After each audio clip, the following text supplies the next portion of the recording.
한글 번역이 어렵기도 하고 영어 번역도 어려워요. 영어 번역도 좀 많이 어려운 것 같아요. 이제 강해 설교를 통해서 이렇게 말씀을 전하고 있는데 이걸 통해서 이 문맥을 잘 잡으시고 그리고 또 따로 또 읽으시고 각자가 성경을 읽으시면서 더 깊이 하나님의 그 말씀 메시지를 만나시기 바랍니다. 목사의 사역은 성도들이 스스로 신앙생활을 할 수 있도록 돕는 역할입니다.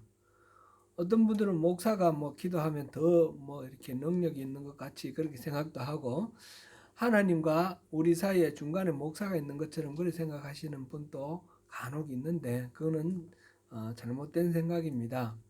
목사는 제사장이 아닙니다.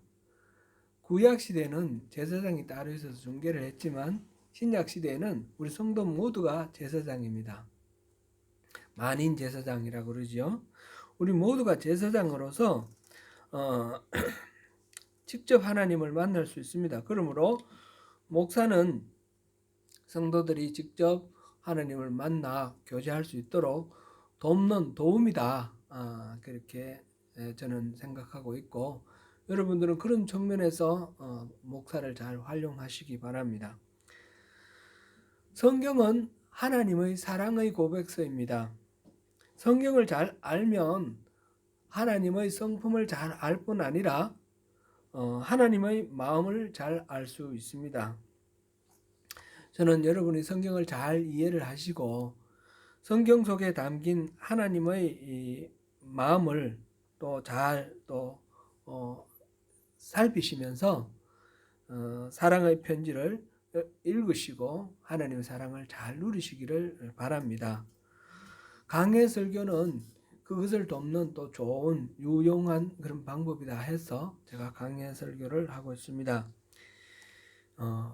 히브리서가 무엇인지 우리가 여러 번 살펴봤지만 오늘 또 다시 한번 짚어보겠습니다. 히브리서는 내용이 예수 그리스도가 어떤 분이신가 하는 것을 밝히는 성경입니다. 1장에서 6장 사이에는 이 히브리서의 독자 1차 독자가 유대교에서 개종한 유대인 그리스도인들인데 그들이 유대인들이 신격화해서 떠받드는 그런 존재들, 선지자들, 천사, 모세, 요수아, 아론 이렇게 대비를 하면서 그런 누구와도 비교할 수 없는 탁월한 존재가 예수님이시다라는 것을 보았습니다.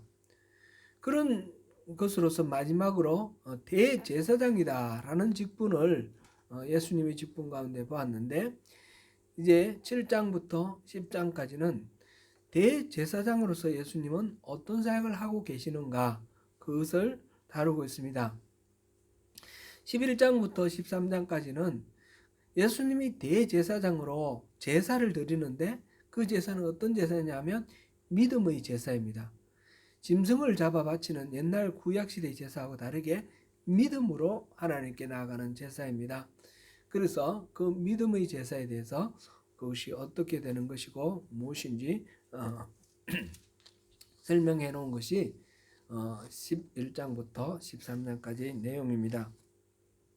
오늘은 우리로 하여금 자유롭게 하나님을 만날 수 있도록 지성소로 들어가는 문을 활짝 열어놓으신 예수 그리스도의 피의 능력에 대해서 함께 살펴보도록 하겠습니다. 오늘 본문이 9장 11절부터인데 지난번 한 마지막 18장 13절에서 첫 것은 옛 언약입니다. 옛 언약은 낡아지게 하신 것이고 낡아지고 쇠하는 것은 없어지는 것이다. 이렇게 했습니다. 곧 옛 언약은 낡아지고 쇠하고 없어지는 것이다 라고 하였습니다. 그럴 거면 아예 안 주는 게 낫지 않느냐 그런 생각이 드는데 그렇지 않고 그럼에도 불구하고 의의가 있다는 것이죠. 그게 지난주에 우리가 살펴본 9장 1절부터 10절까지 내용이었습니다. 이 첫 언약은, 옛 언약은 여러 가지 한계가 있음에도 불구하고 존재할 의미가 있는 것이었죠. 한계는 뭐였습니까? 한계는 첫 장막에서는 지성소로 들어가는 길이 열려 있지 않았다라는 것이 첫 번째고, 두 번째로는 장차 있게 될 것의 비유에 불과하다. 세 번째로는 우리 암송 9절에 들어가 있는 것으로서 섬기는 자가 양심이 온전하게 되지 못한다라는 거죠.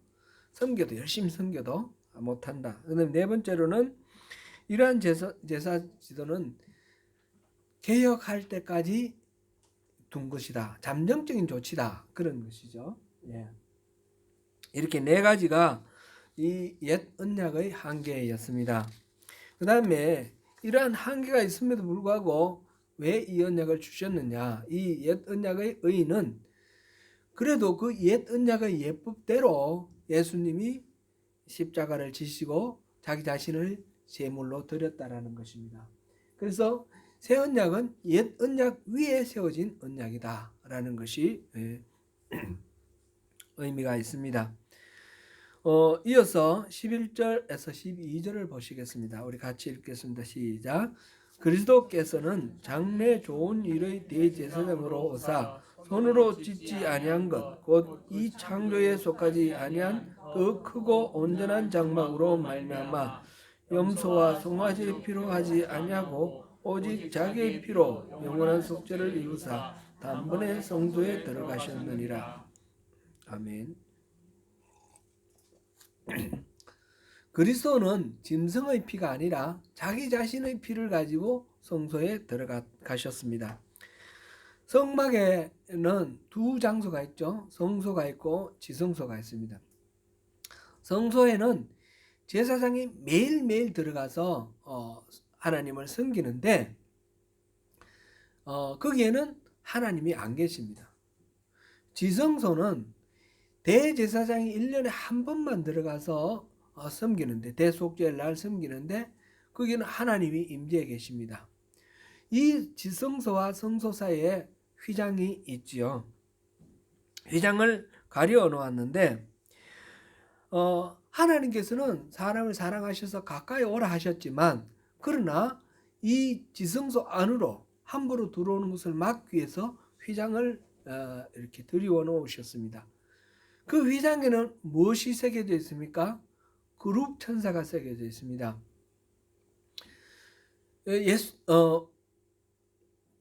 옛날에 그 아담이 범죄를 하였을 때 에덴 동산에서 추방이 되었는데, 에덴 동산에서 이렇게 쫓겨나고 난 뒤에 에덴 동쪽에 거기에 그룹 천사와 화염금, 불칼, 두루 도는 불칼을 두셔서 이 쫓겨난 사람이 에덴 동산에 들어가지 못하도록 지켰습니다. 말하자면 지성소와 성소 사이의 이 휘장은 사람이 함부로 하나님 앞으로 가까이 갈 수 없도록 이렇게 그룹 천사가 지키고 있는 것입니다. 그런데 그리스도께서 이 땅에 있던 장막이 아니라 하늘에 있는 장막에서 그 성소에 들어가셔서 자기 자신을 제물로 가지고 그 성소에서 바로 지성소로 들어가셨습니다. 단번에 지성소로 들어가셨습니다. 그게 이제 12절 말씀이죠. 우리가 아는 대로 예수님께서 십자가에서 숨지실 때에 그 예루살렘 성전에 그 성소와 지성소를 가르는 그 휘장이 위에서부터 아래로 찢어졌습니다. 지난주에도 우리가 살펴봤듯이 그것은 곧 지성소와 성소가 분리되어 있는 그게 이제 예수님이 이제 죽으심을 통해서 하나가 되었다, 합해졌다는 거죠. 예수님은 자기 자신을 휘장으로 삼으셔서 자기 자신이 찢어지심으로 그 휘장을 찢고 지성소와 성소를 하나로 만드셨습니다. 그 이전까지 사람은 성소까지 들어가서 하나님을 못 만났고, 하나님은 그곳에 계셨지만 사람을 용납을 하지 않으셨는데 이제는 이것이 휘장이 찢어지면서 하나님과 사람이 자유롭게 만날 수가 있게 됐습니다. 사람은 눈으로 마음으로 하나님을 직접 만나서 직접 하나님께 호소도 하고 직접 하나님을 찬양도 하고 직접 하나님을 대할 수 있게 되었습니다. 그래서 제사장이 이제는 필요 없습니다. 목사가 제사장이 아니라는 것입니다. 여러분 모두가 제사장으로서 바로 하나님을 만나고 하나님을 대할 수 있게 된 것입니다. 그것은 바로 예수님께서 이 자기 자신을 제물로 드려서 영원한 속죄를 이루시고 지성소의 문을 활짝 여신 것입니다. 이렇게 죄인이 거룩하신 하나님 앞에 갈 수 있게 된 것은 어떻게 된 것입니까? 죄인이 하나님 앞에 가면 죄인은 반드시 죽게 되어 있습니다. 죄에 대한 삭은 반드시 사망입니다. 죽어야만 됩니다.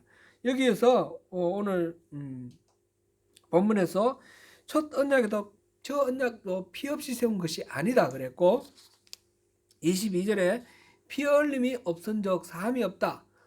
피 흘림이 없으면 용서가 안 된다라는 거죠. 이 피 흘림이라는 것은 그냥 우리 약간 헌혈하거나 어디 다쳐가서 피 좀 흘리는 이걸 말하는 게 아니죠. 이 피 흘림이라는 것은 죽음을 말합니다.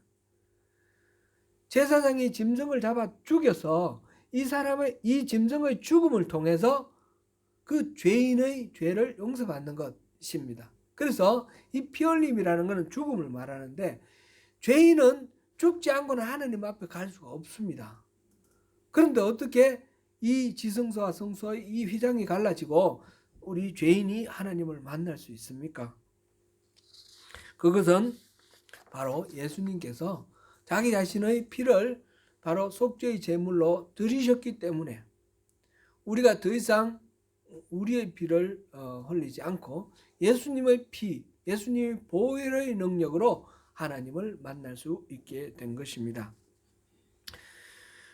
동물의 피와 예수 그리스도의 보혈의 효력은 분명히 차이가 있습니다. 옛 언약에서는 동물의 피로 죄를 용서받았는데 송아지라든지 염소라든지 양이라든지 비둘기라든지 이 동물의 피를 통해서 용서를 받기 위해서 한꺼번에 여러 마리의 동물을 잡기도 합니다. 때로는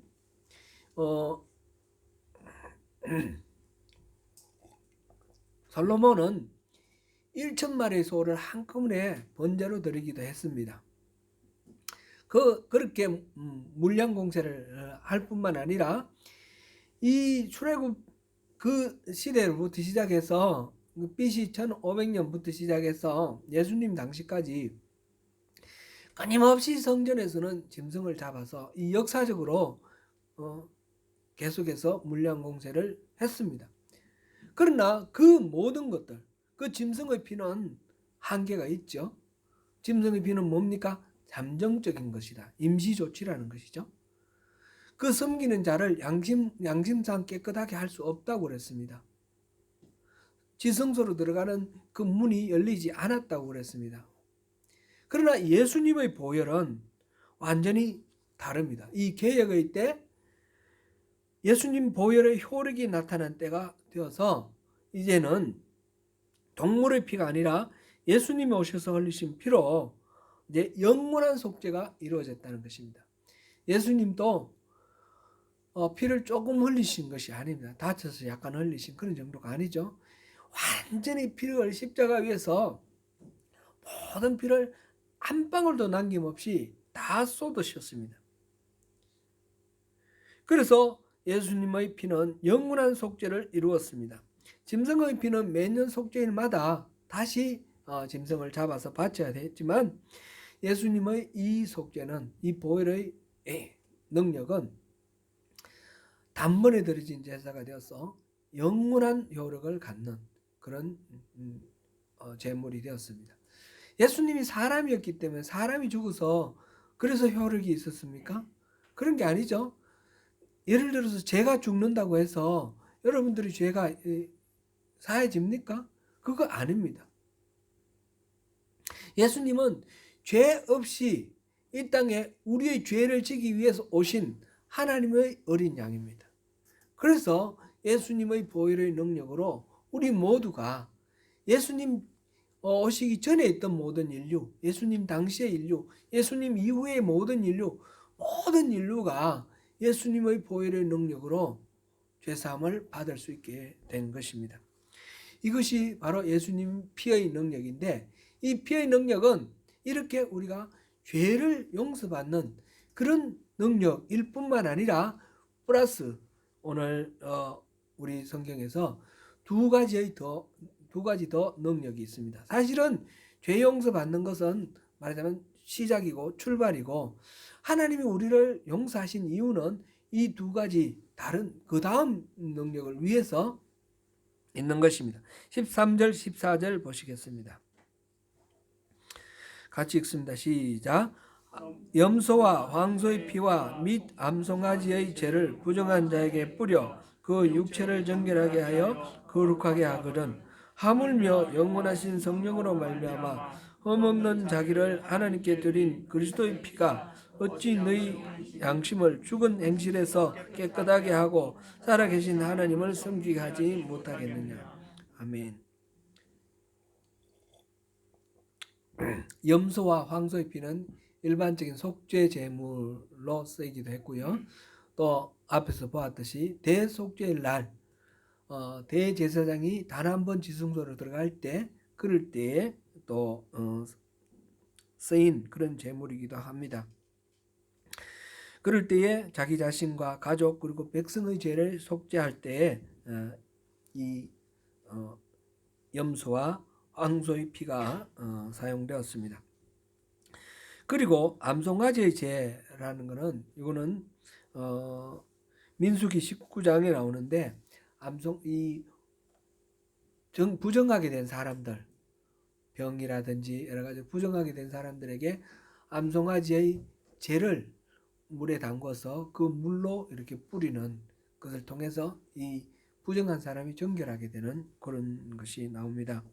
그러나 이것들은 그러나가 아니라 이런 것들은 비록 그 암소의 피, 그다음에 염소의 피, 암송아지의 그 죄 이런 것들은 비록 일회성이긴 하지만 그래도 정결하게 하였습니다. 하물며 이 하나님의 어린 양 예수 그리스도의 피는 능력이 어떻겠습니까? 그것이 지금 보니까 하물며 14절 영원하신 성령으로 말미암아 흠없는 자기를 하나님께 드린 그리스도의 피가 어찌 너희 양심을 죽은 행실에서 깨끗하게 하고 살아계신 하나님을 섬기게 하지 못하겠느냐. 하물며 예수님의 피라면 이런 능력이 있지 않겠느냐라는 거죠. 이 두 가지가 있습니다. 하나는 너희 양심을 죽은 행실에서 깨끗하게 하는 것, 또 하나는 살아계신 하나님을 섬기게 하는 것. 이 두 가지입니다. 영원하신 성령으로 말미암아 흠없는 자기를 하나님께 드린 그리스도의 피는 이 두 가지 능력을 갖는데, 이 피의 능력에는 두 가지 요소가 있습니다. 하나는 그 피 흘림이 증거가 되는 거룩한 순종입니다. 예수님이 순종하셨다라는 것. 또 하나는 성령의 능력으로 이 일이 이루어졌다는 것입니다. 그리스도의 순종 그리고 성령의 영원하신 성령, 이 두 가지 요소가 지금 피의 능력으로 작용을 하고 있습니다. 우리 속에 죄의 뿌리는 바로 무엇입니까? 우리 자기중심성이라고 했습니다.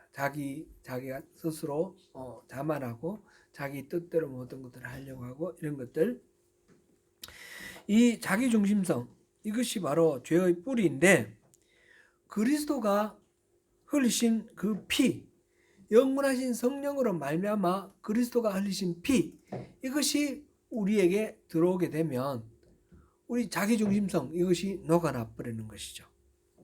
그리스도의 순종과 영원하신 성령이라는 두 가지 이 요소가 작용을 하기 시작하는 것이죠. 작용을 함으로써 우리가 달라지는 것입니다. 옷을 빨 때 물에 이렇게 담가 놓고 세제를 풀어 놓으면 때가 이렇게 빠져나오는 것처럼 우리가, 죄 많은 우리가 그리스도의 보혈에 잠겨 있으면 우리의 죄가 그리스도의 보혈로 이렇게 씻겨져 나오는 것입니다. 이렇게 해서 우리의 양심이 죽은 행실, 우리 양심에 있는 죽은 행실, 죄가 흘러져 나오고 깨끗하게 되는 것입니다. 짐승의 피로는 섬기는 자의 양심을 온전하게 할 수 없다 그랬습니다. 그런데 예수 그리스도의 보혈은 바로 이 양심을 죽은 행실에서부터 깨끗하게 해준다라는 것입니다.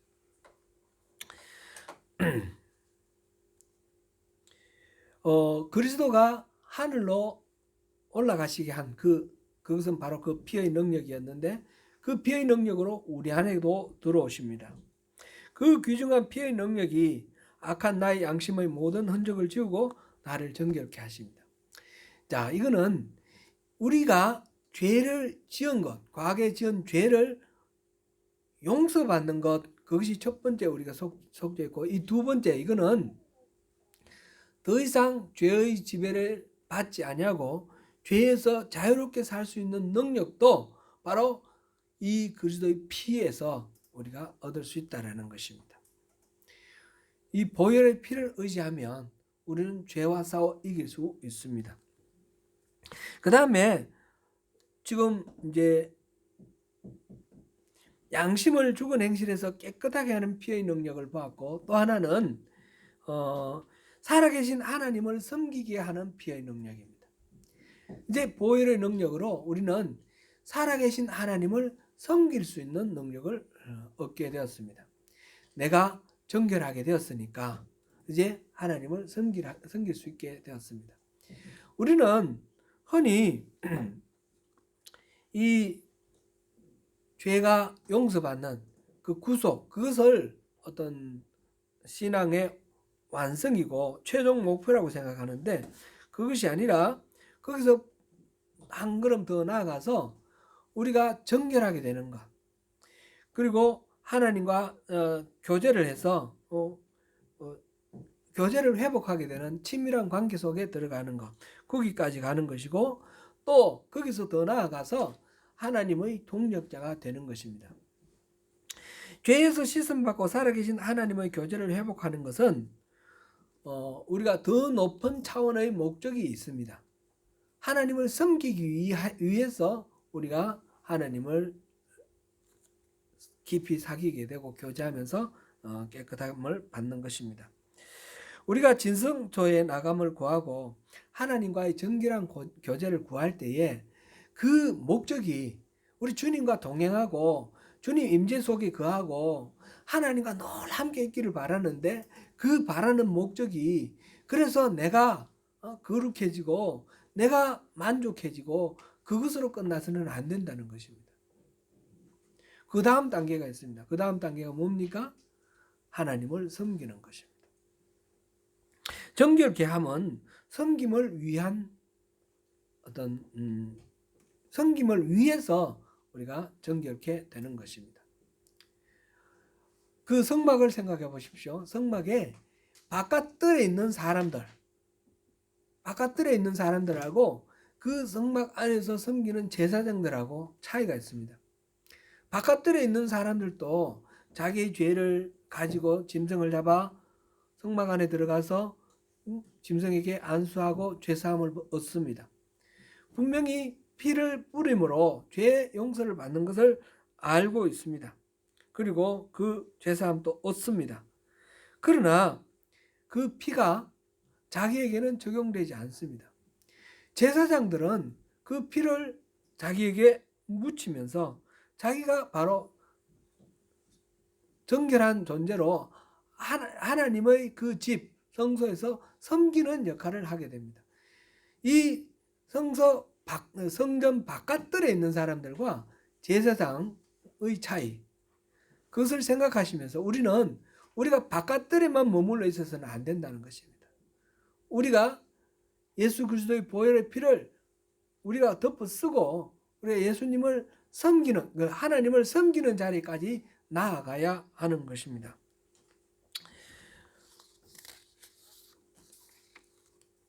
제사장이 기름 부음 받고 제사장이 이렇게 피뿌림을 받는 이유는 섬기기 위한 것인 것처럼 우리가 제사장으로서 하나님 앞에 서려면 바로 그런 피뿌림을 통해서 섬김의 자리를 나아가는 것입니다.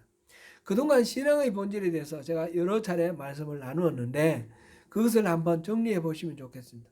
신앙의 본질은 우리가 그 종교가 정한 어떤 계율, 율법, 이것을 열심히 지키고 또 그 의식, 의례, 리추얼을 열심히 이렇게 수행하는 것, 그것이라고 생각하면 안 됩니다. 그건 어디까지나 수단이고 방법이고 방편입니다. 그것이 아니라 신앙의 본질은 우리가 첫 번째 뭐라고 그랬습니까? 하나님을 알고 하나님을 사랑하는 것. 그래서 하나님과 친밀한 교제를 이루는 것. 그것이라고 그랬습니다. 그렇죠? 하나님을 알고 사랑하고 친밀하게 교제를 이루는 것. 어떤 예배를 드리는 이유는 예배를 통해서 내가 거룩하게 예배를 드려서 하나님이 거룩하게 예배를 드리는구나. 나의 어떤 거룩함을 평가하기 위해서 그런 것이 아니라 하나님을 만나기 위해서입니다. 예배 가운데 하나님 말씀도 듣고 우리가 기도하면서 하나님을 만나고 찬양하면서 하나님을 만나고 서로 이 하나님과 우리 사이에 주고받는 어떤 그런 대화가 예배 가운데 일어납니다. 여러분 찬양하면서 그런 마음이 들지 않습니까? 내가 막 찬양하면서 하나님이 내 찬양을 들으시는 것 같고 내 마음에 감동을 주시는 것 같고 설교는 보다 직접적으로 하나님의 말씀을 듣는 시간이고요. 이런 식으로 우리가 하나님과 우리와의 만남이 이루어지는 현장이 예배입니다. 예배는 목적이 하나님과의 만남이지 다른 리추얼을 이렇게 격식을 갖춰서 정해진 시간만큼 이렇게 행사를 치르는 것이 아니라는 것을 우리가 누누이 강조하고 우리가 기억해야 할 것입니다. 하나님과의 친밀한 교제를 이루는 것이 우리 첫 번째 신앙입니다. 신앙의 본질입니다. 이렇게 하나님을 알고 하나님을 사랑하게 되면 그러면 이제 하나님과 친밀한 교제를 이루고 늘 하나님과 동행하는 가운데 하나님의 뜻을 묻는 기도를 하고 하나님의 뜻을 들으면서 하나님과 동행하는 삶을 살면서 하나님의 속마음을 알게 됩니다. 하나님의 소원을 알게 됩니다. 그래서 하나님 소원을 시원하게 들어드리는 그 일을 하는 것이 우리 동력자의 삶입니다. 그래서 첫 번째는 하나님과 친밀한 교제이고 두 번째는 하나님의 동력자가 되는 것입니다. 기도의 삶, 하나님과 동행, 하나님의 소원과 뜻을 알게 되는 것. 이것이 신앙의 본질입니다. 그 첫 번째 하나님과의 친밀한 교제를 이루는 것 정말 중요합니다. 그런데 거기서만 머물러 있어서는 안 되고 그 하나님과의 친밀한 교제를 통해서 하나님의 뜻을 알고 그 다음에 동력자가 되는 것입니다. 예수님이 우리에게 가르쳐 주신 그 기도문에서 하나님의 뜻이 하늘에서 이루어진 것 같이 땅에서도 이루어지이다. 우리가 이런 기도를 할 때는 그게 저절로 이루어지겠다는 뜻이 아니고 바로 내가 거기에 동참하겠다라는 그런 결단을 표현하는 것이다 말씀드렸죠.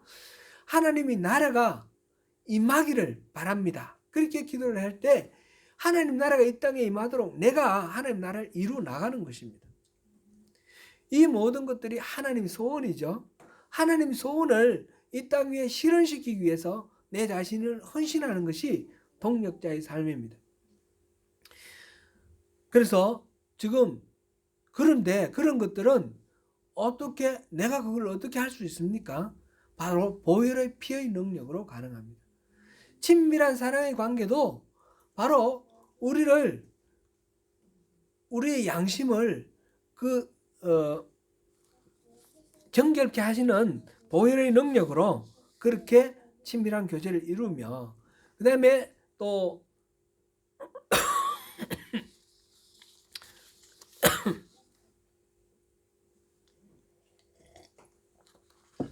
그 다음에 보혈의 능력 두 번째는 뭐였습니까? 우리 아까 본 거 피의 능력.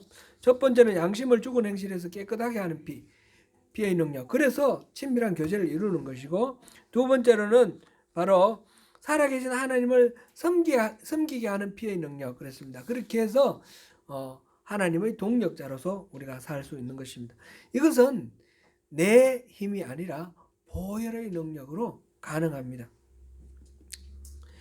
지금 이 하나님을 섬기고 동력자가 된다는 것은 그러니까 의무적으로 우리가 해야 되니까 억지로 애써 노력해서 그것을 이루어가는 것이 아니라 우리 마음속에서 우러나오는 기쁨과 감사의 마음으로 하나님을 경배하고 예배하는 결과가 바로 그러한 하나님의 뜻을 시원하게 이루어드리는 그런 것이 되도록 그렇게 하는 것이죠. 그런 점에서 그리스도가 바로 새 언약의 중보자가 됩니다. 15절을 다시 보시겠습니다. 15절 같이 읽습니다. 시작. 이로 말미암아 그는 새 언약의 중보자시니 이는 첫 언약 때에 범한 죄에서 속량하려고 죽으사 부르심을 입은 자로 하여금 영원한 기업의 약속을 얻게 하려 하심이라. 아멘.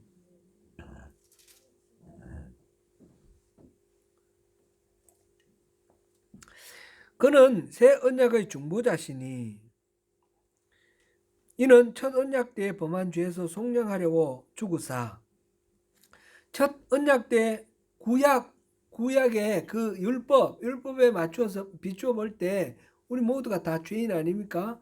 이 죄인의 이 죄를 용서받기 위해서, 죄값을 치르고 용서받기 위해서 예수님께서 죽으셨다라는 것입니다.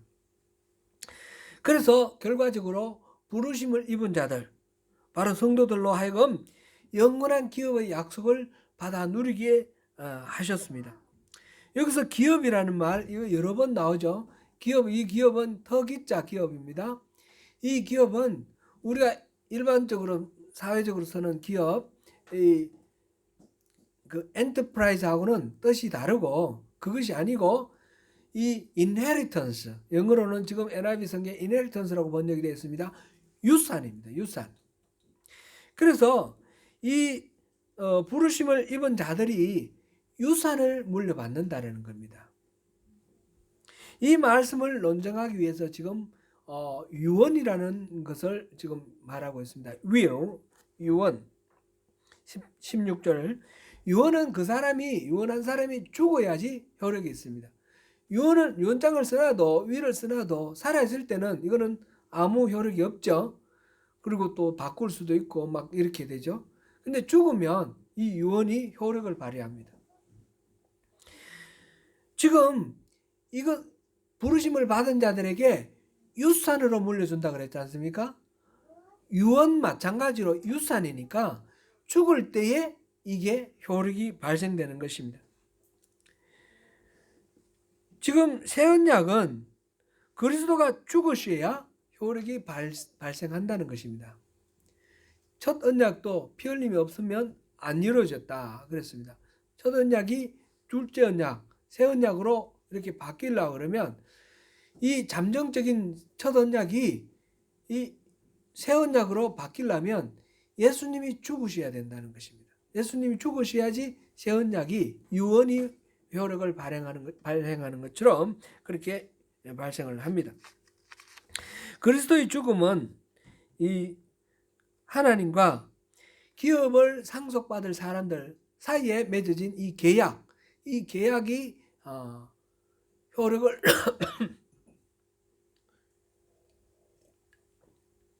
밸리데이터, 그 효력이 발생하도록 만드는 그런 역할을 합니다. 유언한 자가 죽을 때 유언한 사람은 가버리고 그 유언에 명시된 그 상속자가 그 자리를 차지합니다. 마찬가지로 인류의 이 상속자인 그리스도가 죽으시면 하나님의 그 유산은 그 그리스도의 유언에 따라서 바로 부르심을 받은 자들에게 상속이 된다라는 것입니다. 그래서 새 언약은 우리 지난주에 우리 언약 중에 두 가지가 있었죠. 기억나십니까? 쌍무 언약, 상무적인 언약, bilateral covenant라는 게 있었고, 이거는 서로가 약속하고 책임이 있습니다. 그래서 권한이 있고, 그렇게 서로가 책임을 졌을 때 이게 효과가 나타나는 겁니다. 그 다음 또 하나의 언약은 어떤 것입니까? 편무 언약은 unilateral covenant. 한쪽만 일방적으로 의미 없이 한쪽만 일방적으로 어떻게 약속을 하고 그것이 이루어진다는 것입니다. 유언을 한 사람 아버지가 일방적으로 그거를 정했습니다. 그 유언에 따라서 상속받는 아들이 뭘 의무가 정해진 것이 아닙니다. 유언장은 아버지의 죽음으로 자동적으로 효과가 발휘하는 것처럼 이 예수님의 이 기업의 상속, 새 언약도 마찬가지로 편무적인 약속입니다. 예수님이 십자가의 보혈을 흘리시고 죽으심으로 말미암아 이거는 일방적으로 이렇게 우리에게 상속되어진 그런 것입니다. 상속받을 사람은 의무가 있는 것이 아닙니다. 사랑하는 성도 여러분, 성경은 단지 우리에게 공부를 하여서 감동을 얻게 하려는 그런 재료가 아닙니다. 성경은 하나님의 약속, 그리스도의 유언입니다. 우리 주님께서 우리에게 물려줄 유산을 기록해 놓으시고 자신을 십자가에 내주셔서 한 방울의 피도 남기지 않고 죽으셨습니다. 그리고 하나님의 보좌 우편에서 그 약속의 증인이 되어 계십니다. 이 약속에 대해서 와 정말 좋구나 감동받는데 머물러 있어서는 아무런 소용이 없습니다. 그 약속을 받아 누리시는 저와 여러분이 되시기를 축원합니다. 기도하겠습니다. 은혜로우신 하나님,